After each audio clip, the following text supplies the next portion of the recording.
Hey, listen, I quit. Yeah, I'm going into stocks. Name of the game. Move the money from your client's pocket into your pocket. But if you can make your client's money at the same time, it's advantageous to everyone, correct? No. No one is paying attention. It's unbelievable. Have to act now. God, this is intimate. I feel like I'm financially inside of you or something. Okay. I have 5 houses and a condo. I'm considering going long on April wheat. What do you think, Valentine?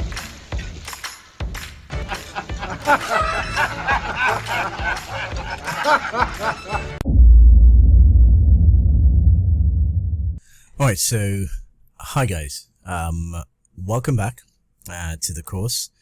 I know some of you have been really enjoying this, no doubt. I know some of you are probably not still here, and like I said before, it doesn't matter to me. The whole idea about this program is to ensure that you guys have the absolute correct information you need to go on and do the great things that I know you're going to be able to do after you've completed this program. It's going to be long. I'm not going to hide that. It's going to be extensive, but in the long run, it's going to be absolutely 100% worth it. And that's what I'm trying to achieve here. I'm going to dive straight in. I'm not going to waste too much time today.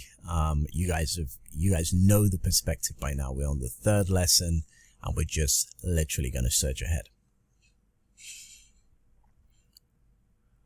So we sort of earlier talked about assets, and now we're going to start with stocks as an asset class. Now, it's amazing to me how many people want to dive into trading and investment. I don't have a clue about the asset class they're trading. And this is sometimes what trips people up.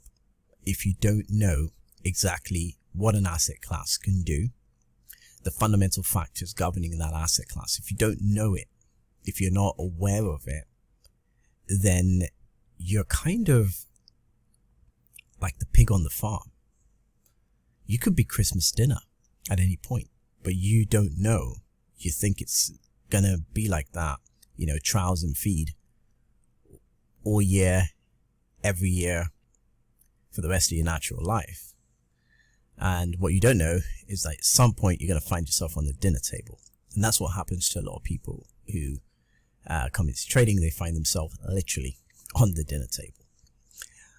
So we're going to avoid this. We're going to talk about this so we can avoid this. So when you do get to that stage where you decide on the asset class you're going to trade, not only are you going to know why you're making that decision, but also you're going to know what the pitfalls are.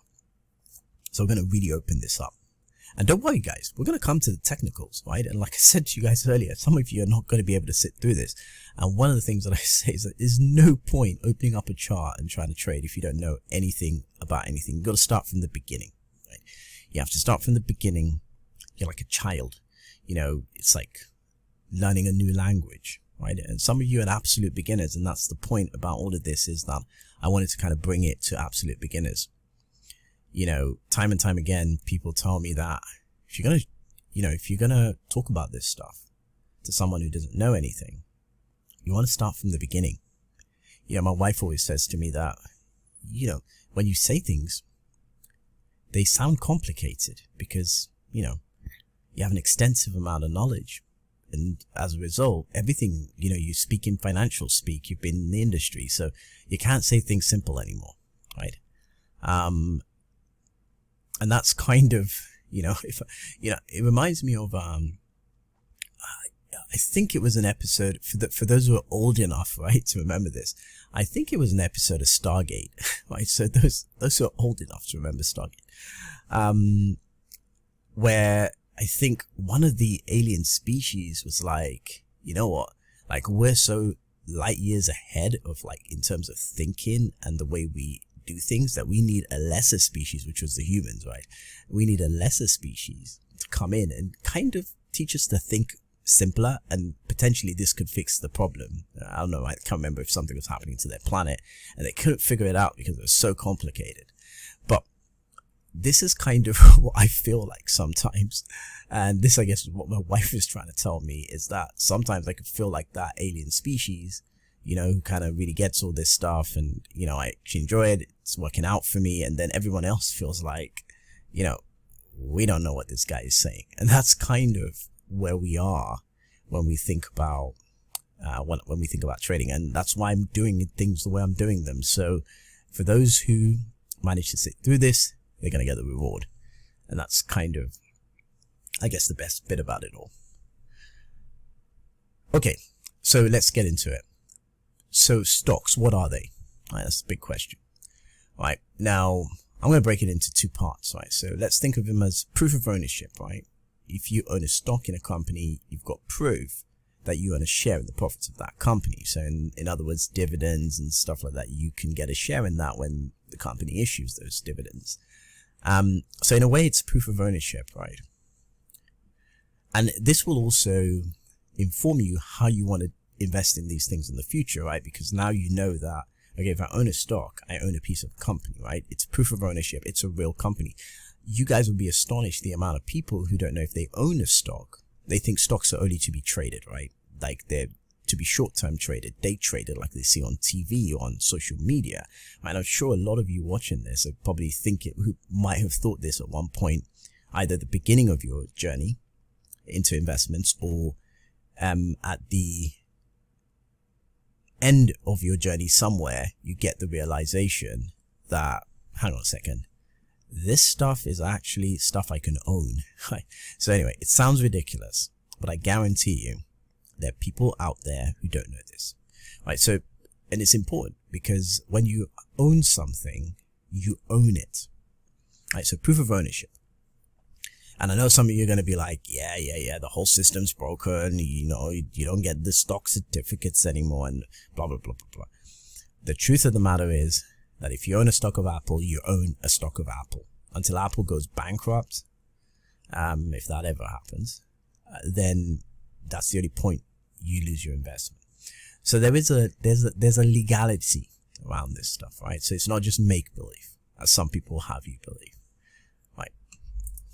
And then the other element to all of this is that it's a tradable asset. Now this is the bit where everyone focuses on. They hyper focus on this. I can trade this. It's tradable and I can make profits from trading it. Now, trading something requires skill. It requires you have to have a lot of vision, foresight. You have to be quick off the mark, right? So not everybody's going to be able to trade these things intelligently anyway, or with a degree of success. It's not going to happen. Right, but they're tradable assets. They can be traded for cash, right? Which you can give somebody else. In other words, you can liquidate the asset, and that has tax implications as well. For those of you who don't know, it can be used as collateral. So, if you have, you know, a certain stock, and you know it has a value, whilst that value will go up and down with the stock price, but it can serve as collateral. Now, of course, an example of this is similar to, even though it's not relating to a stock, but I'm just going to make the example, was what Michael Saylor in Bitcoin, where he uses his Bitcoin as collateral to acquire loans, for example, right? And those loans are used to buy more Bitcoin. That's kind of Saylor's idea of, you know, kind of banking on the future. So assets in general can be used as collateral, and stocks are no different, right? They can be collateralized. They can be borrowed, and thus they're interest rate bearing, right? So for again, people who short stocks, and we'll talk about that, right? We're not going to get into that now. We'll talk about shorting, being short and being long. We're going to look at that specifically. But for now, let's just talk about the aspect of borrowing a stock. So if you borrow a stock, it means that you're going to, what you do with that stock is entirely up to you, which is the central part of shorting. If you borrow a stock, you can sell it, collect the cash, and then if the stock value goes down, you can buy it back at a cheaper price, right? And then return it to the owner. But during that period where you're literally owning that stock, or temporarily owning it, which gives you the right to do what you want with it, you're going to pay an interest rate to the person who lends you that stock, right? And if they ever needed that stock back at any point in time, you should have to give them, right? Because it's their stock. You're just borrowing it from them, right? They lent it to you. So that's the general idea, is, you know, stocks can be traded for cash. can be used as collateral, they can be borrowed, and thus they bear interest, right? So that's the tradable part of them, right? Is that you can buy them, you can collateral them, you can borrow them to sell short and pay an interest on them, right? So they're tradable assets. Now, why own or trade them, right? This is a key question. Why even bother? Right? There are lots of people who think, this market is just not interested, right? So why own or trade them? That's the question. So if you own a stock, why? Right? Now, so again, I'm going to break this into 3 parts. Right? So the first part is the profit potential, right? So this goes without saying. They offer the potential for profit, which is why a lot of people come into it in the first place. That's why a lot of people want to trade stocks, right? And I'm speaking specifically about stocks because I'm going to do each asset class separately, right? Because I really want to break this down, right? This is going to be the most extensive, intensive, granular course that you guys are going to ever see in the free arena. Right? I'm going to give you the whole shebang, right? It's going to be left no stone unturned, right? So pay attention, right? You're not going to get another opportunity. I can assure you there are people out there right now who will be charging you thousands and thousands of pounds just to get to this stage where I'm at now, right? So it's total beginner. They're going to be charging you a lot of money and promising you to sit in profit rooms where they're going to show you how to make money. Yet, again, call me cynical, right? But the statistics don't lie. People are still not making any money, right? And sometimes I find it even astonishing. The stock market is probably relative to other markets, and you will see this. It's probably one of the easiest to make money in, right? But then yet people are not making money. Well, each to his own, right? So profit potential. That's why people come into it, right? Collateralization. We spoke about that. If you own assets, you can borrow against those assets. Whilst to be fair, it's not so easy these days to put your stock off as collateral. This probably harkens back to the 1920s, right? Where, since the 29 crash, there's been less incentive for people to want to use stocks as collateral for loans. But again, if you have an extensive portfolio that you might have owned for 30, 40 years, which is the case for some people who have like this kind of generational wealth train going on, then some of these stocks can have a lot of value, and it's quite easy for any kind of banking institution to take a look at that and say, well, even if the market was to crash X amount, this portfolio is still going to be quite significant. And most of the time this could, if it's a short-term loan, this could be collateral because the people who lend you the money can just liquidate the assets and recover the cash. But because stocks are very liquid, most people might decide to liquidate their portfolio and get what it is they need. But some people don't want to do that because they anticipate that there'll be growth in the future. Maybe interest rates are a bit more, they're more, they're softer, right? So they're more attractive. So people want to focus on the loan element as opposed to liquidating their assets that might already be gaining value over time. So they don't want to do that. So collateralization is another key reason why people might want to own stocks. And then we have wealth preservation. Now, obviously, this plays in to how you get involved in this. Now, if you're looking to preserve wealth, then you're going to invest in these things long term, which is what a lot of people will tell newer people to do, is that invest long term, right? I was listening to a podcast with a very famous kind of guru type investor, TV personality, who says to people that, don't buy individual stocks, right? Invest in the S&P. I don't agree with that. Right? I just don't. But then, that's their brand. That's what they're selling, is invest in the S&P. And they've got really legitimate reasons. A lot of them are mainly cost associated. But on the same token, it's plain for everyone to see that you can do much better by investing in individual names, especially if you're familiar with the sector you're investing in. So there's nothing wrong with that. However, there's also nothing wrong with investing in the S&P 500. It reflects the entire American economy. What I always say is that, if Apple drops 50%, then I think you're going to get canned on the S&P too. Whilst you might not have to, the drop might not be as significant for you in the S&P, but also the growth isn't as significant. So you tend to find that unless you're a multi-millionaire, if you're the average investor, you're probably not going to put your money in the S&P, which, in my opinion, right, it's just an opinion. So a lot of people across the world, outside of the United States, for example, even within the United States, one will argue, is that maybe the interest in markets is not as big as it should be. It's maybe why a lot of people don't have money in the markets, or why they don't invest, is because when you get told by someone, just invest in the S&P, and they're like, well, how much are we going to make in a year? And then you say, well, 5-6%, but if you wait 30 to 50 years, you're going to be a millionaire. I mean, even governments are short-sighted. What more for individuals? Governments don't prioritize the future. It's why their investment or their capital expenditure always reflects that. They're not thinking about the future. It's why their thoughts around the environment or environmental ideas, for example, are very short-sighted, because, it's about now, it's about today. How much money can we make so that we can be a secure society today, right? They don't really care about what happens tomorrow. So, and people make up the government.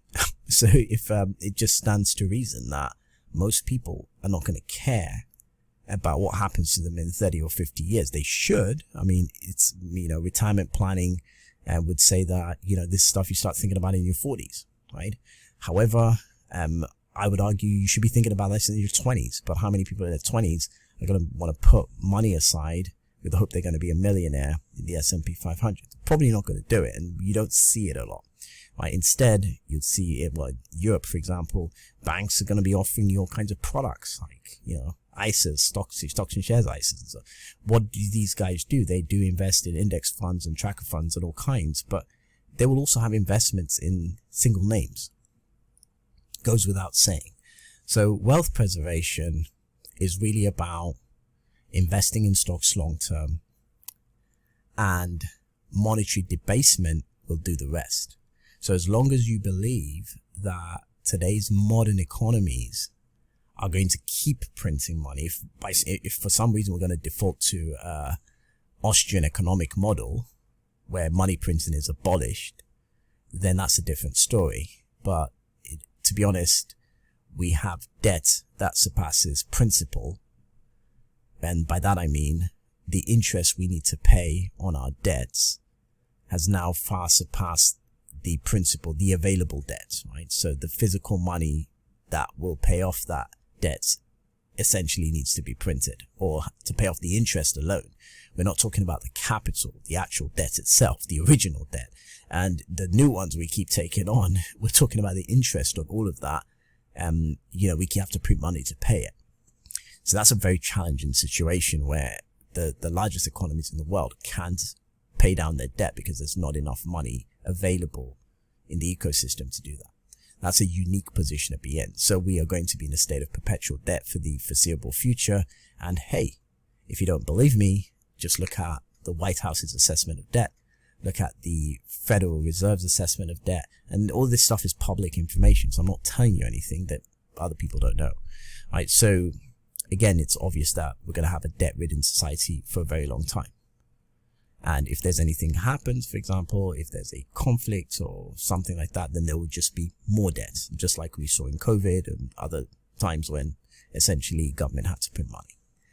So in the long term, if we believe that we are in a money printing society, then stocks should go up in value over time because obviously they're limited in supply. So again, going back to the lesson we had about supply, they're limited in supply. And if they're limited in supply relative to the overall monetary supply and the debasement that keeps going on as we expand the monetary supply, right? So that's the amount of money available. We expand that. Then stocks, being the scarcer resource, is going to go up in value, right? So that's wealth preservation, guys. It's really that simple. So why we do want to own or trade them, it's because of these three things. And because of these three things, everyone should genuinely have an interest in being involved in this asset class. All right, we're going to take a 10-minute break. So grab a coffee, even though it's not necessary, I think, because it's a recording, but it helps the mind, right? So walk away from the screen, come back in 10 minutes and get refreshed, and then we'll talk some more about stocks. Okay, so hopefully you enjoyed the coffee break. All right, so now we're going to talk about how do I access stocks. So if you're asking yourself, how do you access this? Then we're going to talk about some of the ways that you can access stocks if you're going to trade them. All right, so, oops, go back there a bit. Okay, so broker, that's one way. Right, so intermediaries are the people who custody your stocks, right? So by that I mean they're the people who keep them for you, right? So essentially they handle all the compliance elements, they have to ensure regulatory stuff is met and so on. So that's what your broker is. So in order to access the stock market, the easiest way to do it is to go through your broker, right? That means you're going to have a brokerage account. And obviously we did talk about brokers, but we're going to talk more extensively about brokers and what kind of brokers you should be looking to deal with. But if you want to access stocks, then essentially you're probably going to have to go through a broker at some point. It's the easiest, right? It's quite quick to set up an account. The KYC process, or what's called Know Your Customer, the KYC process is obviously very straightforward, very easy. So you can essentially just sign up within about maybe even a few minutes, as long as you submit certain pieces of information. So it's actually really easy. Most of the brokers are going to have trading platforms. So effectively, here comes that choice again, how you want to participate. A lot of them will be incentivizing you to day trade, right? Because they get more commissions, and they'll be incentivizing you based on like huge profit potentials. Some of them will be incentivizing you to trade options and futures. Even though you're very new and you know very little, it's not where you should start. But you're going to find all of these things. So you just have to be careful. Now, for the people who are going to probably start saying this, what's wrong with options and futures? Nothing is wrong with options and futures. It's just not suitable for someone who is new to trading and investment to start playing with leverage in the same way these assets and these derivatives require you to do. So it's something that you progress to, but you want to have a more holistic understanding of what goes on. And that's why I've designed this program the way I have, with the idea that I'm taking a beginner from the start to the finish, right? So when you do start getting involved in these things, you're not going to be like that guy on Twitter who's like, what happened to all my money? I bought a put. And I'm saying this stuff, right? It's funny. But, if I look at my Reddit feed, I'm pretty much sure I'm going to find someone in there. In fact, there's a guy who is saying that I bought some put options, and the IV, right, it's implied volatility. I don't want to get into this now, but we'll talk briefly about it. So IV, implied volatility, was pretty high on the put options for this particular company coming into its earnings. And then this person bought put options with the expectation this stuff is going to fall. And then obviously it didn't, right? The price of the stock rallied. Right, so those put options obviously dropped significantly in value by 50%, right? Because he'd paid $4 and they were now $2, and he was wondering how come, because the stock didn't really go up by much. Well, the problem was he didn't really understand anything about options, right? So you can clearly see he's been lured into this, because the bottom line is that IV is almost always exaggerated. It's called implied volatility for a reason. And the actual volatility is always lower. So whenever there's a big event, Vega, which is the Greek that is associated with volatility, and we'll come to all of this stuff. It's going to feel complicated right now, but stay with me. Right. So Vega, which is what is the measure of volatility in relation to a 1% increase in volatility, is what essentially was whacked into the premium, so it made the premium look bigger. And then obviously when the event passed, that IV dropped, that all that Vega came out. Basically, so what you get is that huge drop in the option premium. Now, he would have known that if he did my course, right? So this free thing, right? You know, when I get to that section, you guys are going to know that, so you're unlikely to find yourself in the same position that gentleman did, because he didn't know about implied volatility, the difference between actual and implied volatility. He didn't understand the Greeks. So he put himself into a long option position on puts that he shouldn't have even been in. In fact, the $4 put, right, that's a jacked up put price, right? Obviously, the price of the put is going to be relative to the stock, of course, the stock price as well, but it's still a jacked up put for that particular company. So it means the price was too high. So he shouldn't really be buying a put option that expensive, especially when you can see the implied volatility is really baked in. So look, it's the reality of it, right? This is the point I'm trying to make. It is the obvious reality of today's investment arena, is that people are going to lure you into doing things that you otherwise wouldn't do just because of lack of knowledge. And that's kind of what we're going to prevent here. Anyway, so enough about brokers. So the other way you can access the equity market is through your bank, right? This is, you know, in the very early days, or especially if you lived in Europe, it wasn't so easy to get access to a broker. So most people go through their banks, and even today, a lot of people just talk to their banks about stocks, right? Because the banks will handle everything, and, you know, they make it all smart. It's connected to their account, so they trust it. So banks are one way, but one of the problems you're going to find if you're buying stocks to a bank, you're going to be paying really high commissions, right? Brokers reduce this cost for you. Arguably, some people will say, but what about the HFT stuff, the selling the order flow situation, right? So yeah, it's true. And what can I say? Brokers need to make money, but buying a stock directly from your bank will also pass that order flow on anyway. So you're not really escaping that. You're literally just handing money to your bank. And that's fine. Bank will take it. No issues. You can privately purchase shares, right? So a lot of people access shares in a company through private offerings. So they don't necessarily go through the market to do it. This is more common with big institutions, hedge funds, people like that. They can get access to to stocks of companies or equity into companies. They can do that, right, without having to go through the market directly. But if you're of that caliber, then you probably don't need to be watching this video, right? Because clearly you have a lot of resources, and reality is reality. Is, you know, you're probably going to have a lot of people who are going to take that money off you and go and invest it and so on. So you have options, right? So if you can privately purchase stock in a company, then, well, there you go. Ownership transfer, right? Someone can give them to you via transfer of ownership, right? So someone can own a stock and, you know, leave it in the will to someone, for example, or someone can own a stock and decide to give it to someone, right? And that will give you access to that particular stock.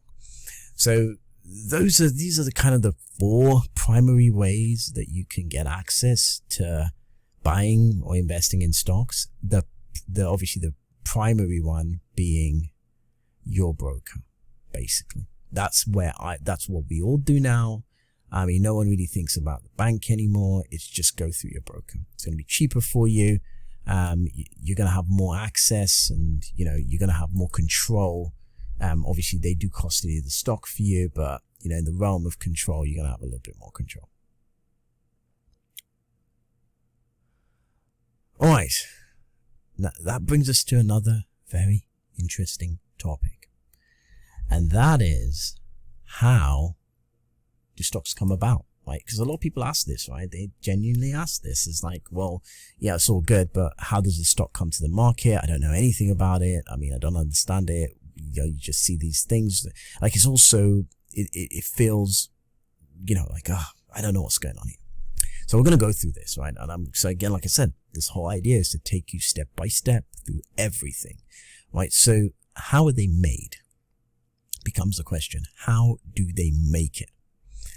Now, yeah, shares are made like anything else, right? The company has to create shares, right? If it's it has to issue them to the public, right? In order to raise the money they need to raise. So we're going to talk about this process. So step 1, companies go to an investment bank, right? And the investment bank helps them get those shares to the public. And this process is called an IPO. So it's called an initial public offering. So of course, most people have heard about an IPO. Well, since Wolf of Wall Street, if you haven't seen the movie, I highly recommended watch if you're going to start getting involved in financial markets. It will be a very interesting journey into the world of stock brokers, right? In this case, Jordan Belfort, a very colorful character. But yeah, the IPO is the initial public offering, and in that movie it was all about the IPO. So it should be, a lot of people do know what an IPO is. So I'm not going to this occasion I'm not going to teach you guys to suck eggs. But if you don't know what an IPO is, it's an initial public offering, and that's when the company or the founders of the business step up to the investment bank and say, look, guys, we need to get this company public. Step 2. The investment bank underwrites the IPO with the help of an insurance company. So again, i.e. they, in other words, assume the risk, right? If something goes wrong, it's underwritten by insurance, so insurance covers it, right? So the investment bank underwrites it, makes sure everything is in order, and the insurance company in some cases gets some shares on a discount that they can sell at the IPO as well, right? That's the second step, is getting it underwritten. Third step, and this is maybe an oversimplified way of looking at this, but I'm well aware that you guys are not training to be investment bankers. You're not going to be working in mergers and acquisitions in some bank, and if you were, you're probably having a similar training, but a little bit more in depth. You've probably done a Series 7, so I'm not expecting that you guys are like out professional. You're going to be sending companies public. You're not an investment banker. Step 3. The founders, employees get paid for all the shares they wish to make public at normally an undisclosed figure. So effectively, the founders get the money for the shares, right? So they get given a sum and say, okay, the investment bank takes off all the shares and then they're going to take the stuff public. The founders sometimes retain some shares for a later stage that they can also sell. And obviously, you got to think about things like employee stock options, etc. So all these things come into play. But in the end, the bottom line is that the investment bank is going to take those shares public, right? The founders have been paid out. They're sitting pretty. They've made their money, all the hard work, all the grind over 5 or 10 years. They're finally public. You can pop the champagne. Job done. Exit strategy. Step 4. The investment bank will promote the IPO and attempt to drive the price as high as possible so they can sell. And this brings me to a very, very interesting point. A lot of people, when they come into this business, you'll find, promoters everywhere saying that there's this big IPO coming up and you need to put money in here and it's going to go crazy because the company's doing some legendary technology. It's all about, the next stage of genomics and all these crazy words, right? Yeah. But really, the premise of an IPO is for the investment bank to drive the price up so they can sell, which ultimately depresses the price. So it's common sense at this stage for you to realize that if you're going to grab a company in the IPO, I'm not saying, right, and this is important, I'm not saying that companies don't rise on their IPOs. Sometimes they do, sometimes they go up, but they're not, very rarely do they keep going up, right, where it's this big, thing. I remember there was this, couple of years ago, there was the Lucid SPAC, right? So some of you who are maybe older hands are listening to this will remember Lucid. Lucid was a SPAC, and SPACs come into the market at $10 flat. So a lot of people got into the Lucid SPAC because SPACs were, obviously it was just after COVID, all that money had made its way into the market. Everyone had become very, very interested in trading and investing in general. So there was a lot of people who were researching SPACs because obviously it was the best time to launch a SPAC, is because you got all these new investors who are just so excited about these dog words and these apparently professional investment strategies. Forgetting that actually these things were not new. It's just a repeat of another way this stuff used to happen. But anyway, everyone got into SPACs. Right, so Lucid was decided to come in via SPAC, Special Acquisition and Control Vehicle, right? So a lot of people decided that they were going to come in, and participate in SPACs. So Lucid $10 went to 60, right? So it's a 6 times return, right? So some people obviously, looked at Lucid and thought, oh, God, if this is kind of what you can make on a SPAC, then, but most of the time, the SPACs don't even work out, right? I mean, it's a losing strategy. That's my opinion, right? Just to be buying SPACs. But anyway, Lucid was an example of a SPAC that actually opened at the IPO, and then obviously, I'm using the wrong word here. SPACs are kind of alternatives to IPOs, right? So it's kind of a way into the market, as opposed to going through the complex process of filings, etc. with an IPO. Some people will go via what's called a SPAC. So the SPAC is kind of the alternative. So I used the wrong word there by saying IPO. So when the SPAC was launched, right, it went up and it kept going up. This is 90% not the case for most IPOs. Most IPOs might go up a little bit and then tank.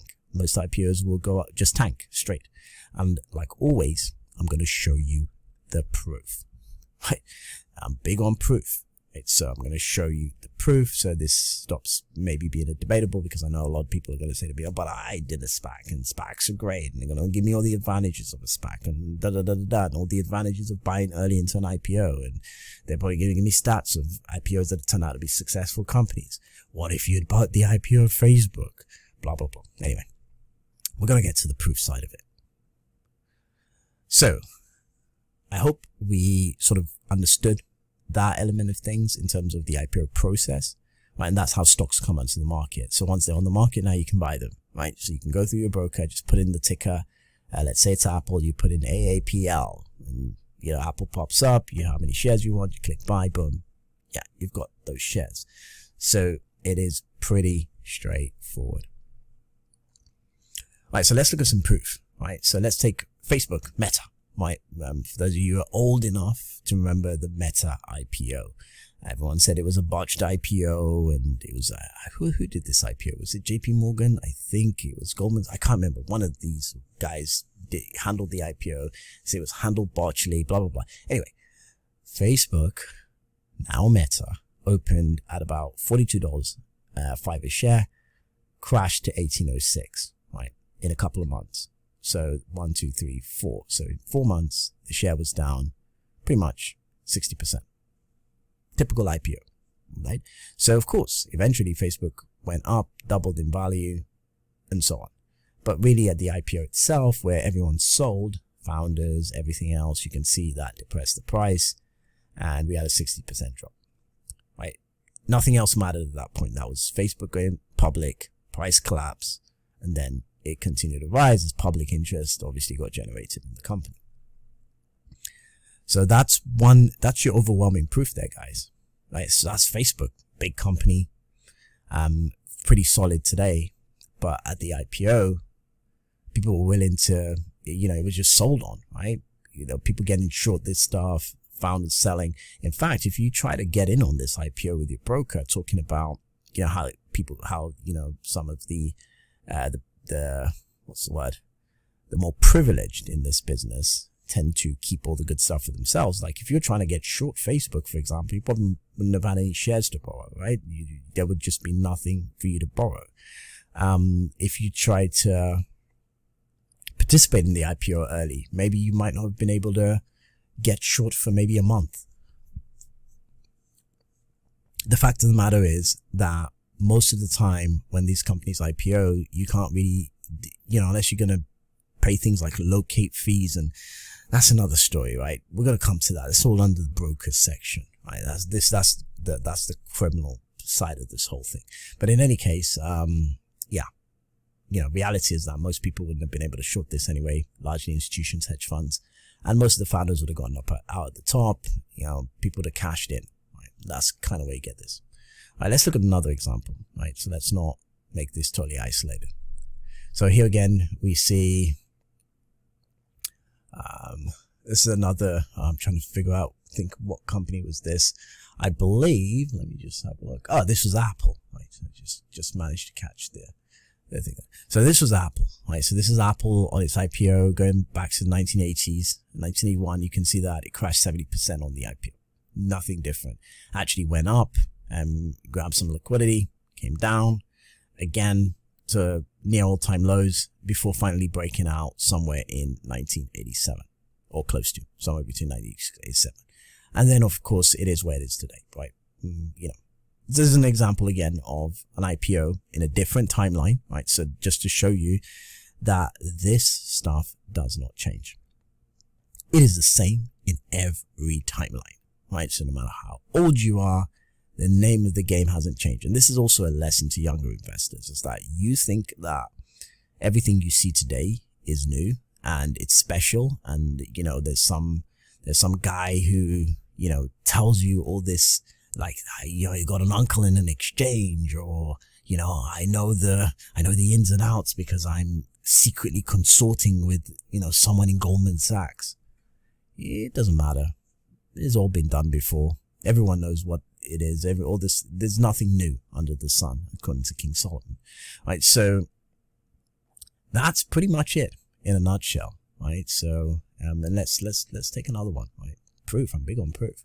Right. So here again, you can see, this is Qualcomm. Right. So again, another major company, takes us back to 1992. You can see here that this thing dropped 56% before breaking and moving up. Yeah, today all these stocks are 3 digits, right?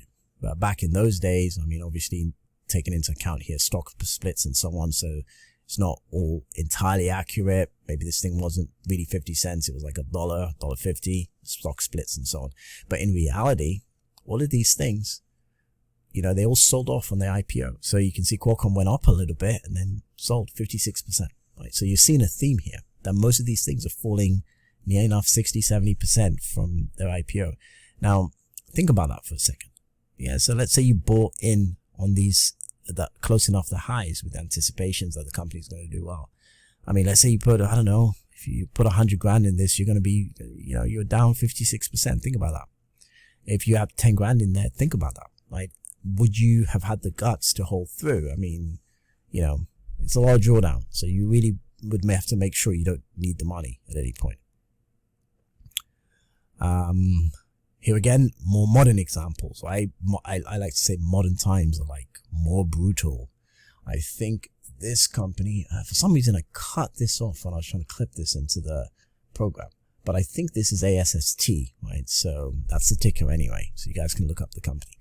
But you can see this company dropped 95% from its IPO. This is a modern one back in February, right? It's a shame. I would really wanted to kind of highlight the company so you guys can go back and do some homework, but no big deal, right? You're going to do some homework anyway, so you're going to be able to find stuff very similar to this, and you'll be able to see for yourself, right? So I'm showing you proof now, but go look for yourself, right?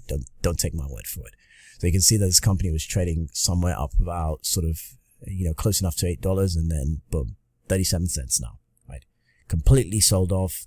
There was this moment in time where there was the last gasp, you know, trading out just under $1, and then it's crushed, right? Is what it is. You know, if again you see another example here, this stock is down 31%. It's pretty, you know, it's trying to find its feet, but equally it's the same thing.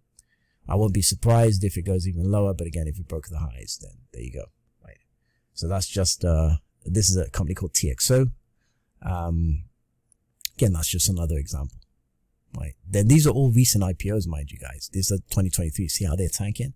So if you're owning these things, you know, you're under a little bit of pressure, right? So hopefully, that kind of hammers the point home, right? That, and you know, it's what it is. There's nothing you can do about it. So we've got to be really careful about these IPOs and people who are going to lure you into buying an IPO on entry, thinking the stock's going to go up. Now, a lot of these IPOs, these companies, they go to zero, right? They go bankrupt, right? They lose money month after month after month after month.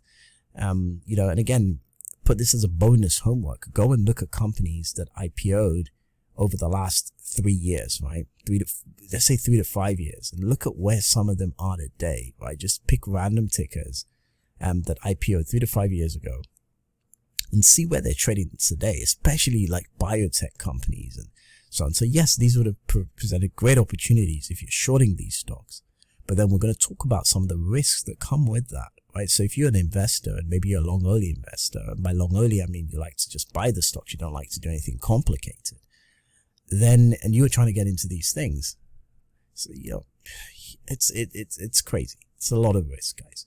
Anyway, let's talk about homework. So exercise 1. Find 10 or more IPOs and record how many went down 50% or more a few months ago after IPO. Right? Use tradingview.com. Right? So your last homework was to get signed up to tradingview.com. So you can now use it. So go on, use it, find 10 more IPOs and record how many went down in 50% or more. Now, if you, again, to make the example easier, Google recent IPOs. So if you go to Google, just type in recent IPOs and see if you can find any one IPO that went up 50% or more on IPO, right? So you can get two sides of the spectrum. How many went up 50% or more from their IPO, and also find 10 or more IPOs that went down 50%, right? And do some comparison.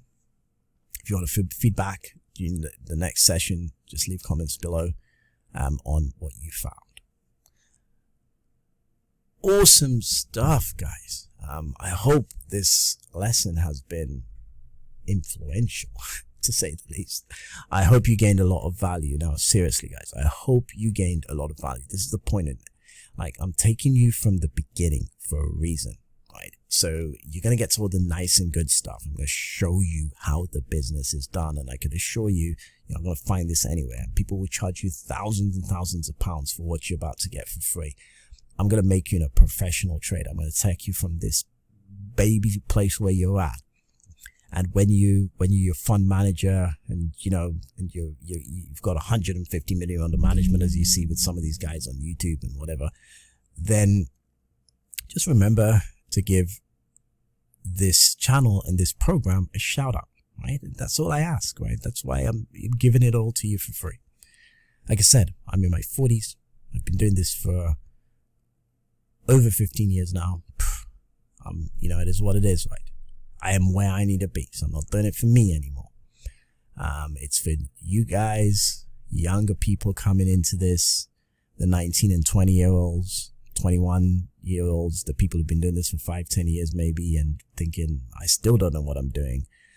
People who are only thinking about investing now, and they're probably, my age, 30s even, and they're thinking about investing now. This is where you need to be looking, guys. Get your wife, get your girlfriend, sit her down, let her watch this, right? Just do it yourself. I'm going to give you guys a piece of, I'm married, right? Married for a long time, 2 decades, 2 decades plus. Yeah, I got married pretty early. But yeah, I always say when you find, the most beautiful person in the world for you, you don't waste any time. It doesn't really matter the stage of life you're in. So not everyone is that brave, and I get it, but I felt capable. I felt brave enough to do that. In any case,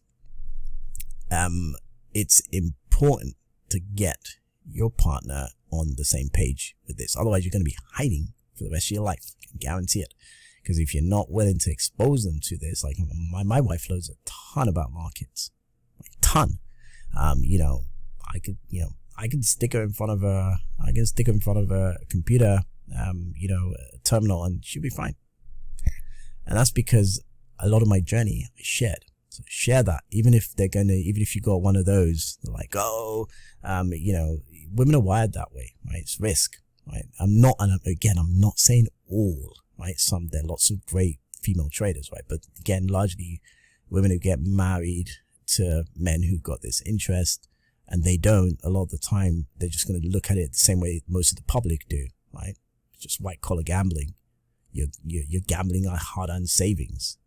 How are we going to eat next couple of years? So you have to share the journey, guys. So you have to get them involved, because it's everyone's future. If you get good at this and you're the person leading your family in this direction, then you want to be good at this. You don't want to be mediocre either. You don't want to be in a position where people are like, I don't trust you. You're going to blow all our savings. It's because they know that you don't know what you're doing, because they know you haven't learned it. So share the journey, right? Share the journey, so that they can have confidence that you're going in the right step. And that's why this is free, because I want anybody telling me that you got perverse incentives, right? Because I don't. I'm telling you exactly what I know, and I'm putting it out there for everyone to see. So once again, guys, till the next lesson, enjoy. Hey, listen, I quit. Yeah, I'm going into stocks. Name of the game. Move the money from your client's pocket into your pocket. But if you can make a client's money at the same time, it's advantageous to everyone, correct? No. No one is paying attention. It's unbelievable. Have to act now. God, this is intimate. I feel like I'm financially inside of you or something. Okay. I have 5 houses and a condo. I'm considering going long on April wheat. What do you think, Valentine?